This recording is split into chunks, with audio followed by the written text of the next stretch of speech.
हर हर महादेव, ओम नमः शिवाय। आज की वीडियो में आप जानेंगे सावन मास की पूर्णिमा कब मनाई जाएगी, स्नान दान का शुभ मुहूर्त क्या रहेगा, चंद्रोदय का शुभ समय क्या होगा। तो वीडियो को पूरा जरूर देखिएगा।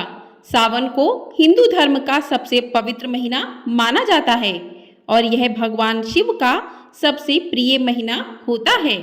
वही सावन महीने की पूर्णिमा तिथि को श्रावण पूर्णिमा भी कहते हैं। इस तिथि का धार्मिक दृष्टिकोण से काफी महत्व है।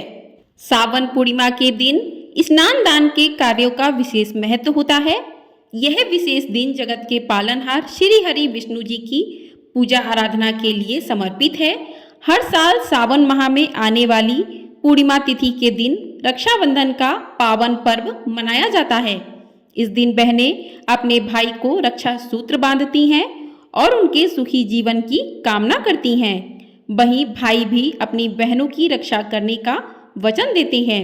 इस बार सावन पूर्णिमा पर बेहद शुभ योग भी बन रहे हैं, जिससे इस शुभ दिन पर विष्णु जी की पूजा उपासना करने से जीवन में सुख समृद्धि और खुशहाली आएगी। इस दिन भक्त भगवान शिव और भगवान विष्णु की कृपा प्राप्त करने के लिए श्रावण पूर्णिमा का व्रत रखते हैं। इस दिन भगवान श्री सत्यनारायण की पूजा का भी विधान है, तो इस दिन भक्त भगवान श्री सत्यनारायण की कथा को भी सुनते हैं। यह पूर्णिमा सावन के महीने में आती है, इसलिए इसे श्रावणी पूर्णिमा भी कहा जाता है। और यह भी कहा जाता है कि धन की देवी लक्ष्मी के रूप में गायत्री माता का जन्म भी सावन पूर्णिमा के दिन ही हुआ था, इसलिए इस दिन का महत्व और अधिक बढ़ जाता है। आइए अब जानते हैं कि पूर्णिमा तिथि कब प्रारंभ होगी और कब समाप्त होगी। तो पूर्णिमा तिथि प्रारंभ होगी 19 अगस्त सोमवार सुबह 3:04 से और 19 अगस्त को ही सोमवार को रात में 11:55 पर पूर्णिमा तिथि समाप्त हो जाएगी। तो 19 अगस्त को सुबह 3:04 से पूर्णिमा तिथि प्रारंभ हो जाएगी और उसी दिन 11:55 में रात्रि में समाप्त हो जाएगी। तो उदया तिथि के अनुसार साल 2024 में सावन पूर्णिमा का व्रत 19 अगस्त 2024 दिन सोमवार को ही रखा जाएगा।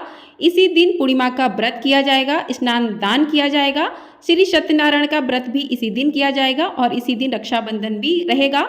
तो इस दिन बहनें अपने भाइयों की कलाई पर राखियां भी बांधेंगी। आइए अब जान लेते हैं कि इस दिन भद्रा कब से कब तक रहेगा, क्योंकि 19 तारीख को ही भद्रा भी लग रहा है और भद्रा के समय बहनें अपने भाइयों को राखी नहीं बांधेंगी।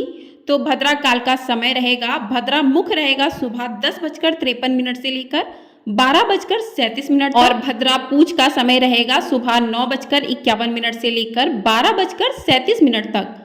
तो भद्रा काल का जो समय है वो समाप्त हो जाएगा दोपहर 1:32 पर। उसके बाद ही जो है बहनें राखियां अपने भाइयों की कलाई पर बांध सकती हैं।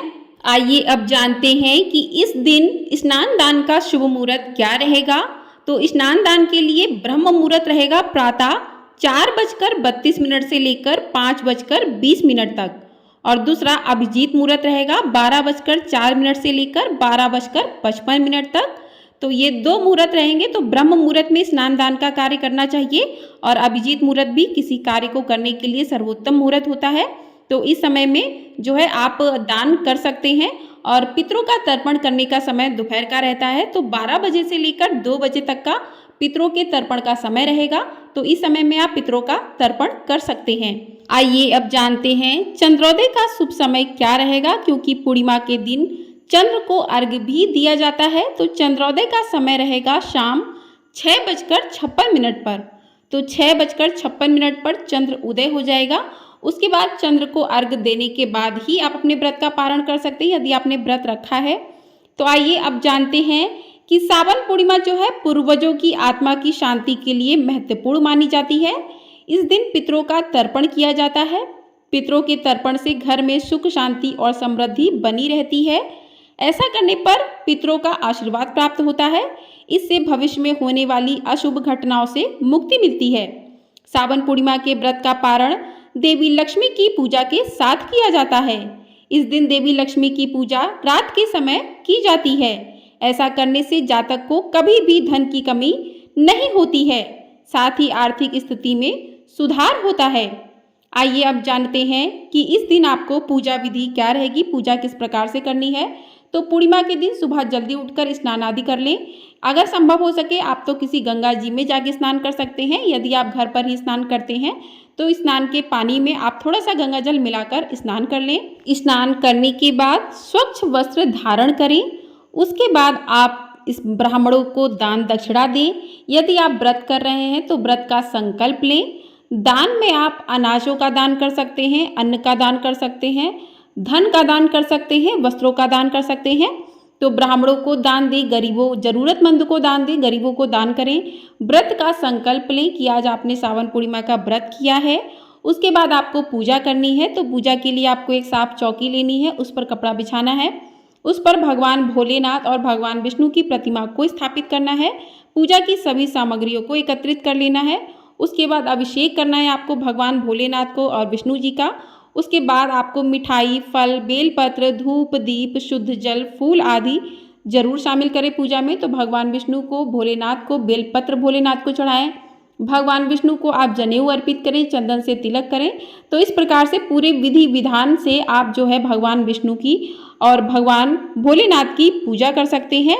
इसके बाद आप मिठाई चढ़ा सकते हैं, भोग अर्पित कर सकते हैं, फूल फल अर्पित कर सकते हैं। उसके बाद आपको इस तरीके से पूजा अर्चना कर लेनी है। पूजा करते समय आपको मंत्रों का जाप करते रहना है। ओम नमः शिवाय, ओम विष्णवे नमः, इन मंत्रों का आपको जाप करते रहना है। और सावन पूर्णिमा की व्रत कथा को भी अवश्य सुनना चाहिए। तो कुछ लोग सावन पूर्णिमा के दिन सत्यनारायण भगवान का पूजा करते हैं, कथा सुनते हैं। तो शाम के समय सत्यनारायण भगवान की पूजा और कथा को आप सुन सकते हैं। उस दिन रक्षाबंधन का त्यौहार भी मनाया जाएगा। तो यदि संभव ना हो शाम के समय तो आप सुबह के समय भी सत्यनारायण भगवान की कथा को सुन सकते हैं। आपको सत्यनारायण भगवान की कथा हमारे चैनल पर मिल जाएगी और सावन पूर्णिमा की कथा भी हमारे चैनल पर मिल जाएगी। तो आप लोग उसे भी जरूर देखिएगा और सुनिएगा, क्योंकि कोई भी व्रत बिना कथा के अधूरा माना जाता है। तो किसी भी व्रत की कथा को अवश्य सुनना चाहिए। तो इस प्रकार से पूजा अर्चना करने के बाद आप रात्रि के समय जब चंद्रोदय हो तो उस समय आप चंद्र को अर्घ जरूर देना चाहिए। जब तक आप चंद्र को अर्घ नहीं देते हैं तब तक आपकी पूजा पूर्ण नहीं मानी जाती है। तो चंद्र को अर्घ देते समय आप इस मंत्र का जाप करें, ओम श्राम श्रीम श्रौम शा चंद्राहे नमः। इस मंत्र का आप जाप करिए। और इस दिन हो सके तो जरूरतमंद लोगों को सफ़ेद मोती, दूध या चांदी का दान करें। इससे कुंडली में चंद्रमा जो है मजबूत होता है। इस प्रकार से आप अपनी पूजा विधि संपन्न करें। आइए अब जानते हैं कि इस दिन आपको सावन पूर्णिमा के दिन किन चीज़ों का दान करना चाहिए, कौन से उपाय करने चाहिए। तो सावन पूर्णिमा के दिन धन की प्राप्ति के लिए एक नारियल लें और माता लक्ष्मी का ध्यान लगाकर उसे करीब 10 मिनट तक अपने हाथों में रखें। उसके बाद उस नारियल को किसी पवित्र नदी में प्रवाहित कर दें। ऐसा करने से माता लक्ष्मी का आशीर्वाद आपको प्राप्त होगा और घर में धन के भंडार भरेंगे। अच्छी नौकरी में तरक्की पाने के लिए आप उपाय कर सकते हैं। सावन पूर्णिमा के दिन सिंघाड़े की रोटी और मूली लेकर मंदिर में दान कर दें। ऐसा करने से आपको जल्दी ही अच्छी नौकरी मिल जाएगी और नौकरी में प्रमोशन की संभावना भी बढ़ जाएगी।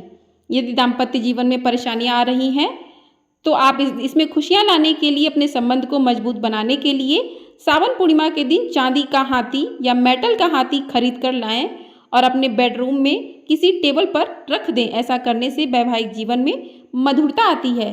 तो ये कुछ उपाय हैं जो आप सावन पूर्णिमा के दिन कर सकते हैं। तो आपको ये वीडियो पसंद आई हो तो वीडियो को लाइक, शेयर और चैनल को सब्सक्राइब जरूर कर दीजिएगा। आपको हमारे चैनल पर सावन पूर्णिमा की व्रत कथा, सत्यनारायण भगवान की व्रत कथा सुनने को मिलेगी।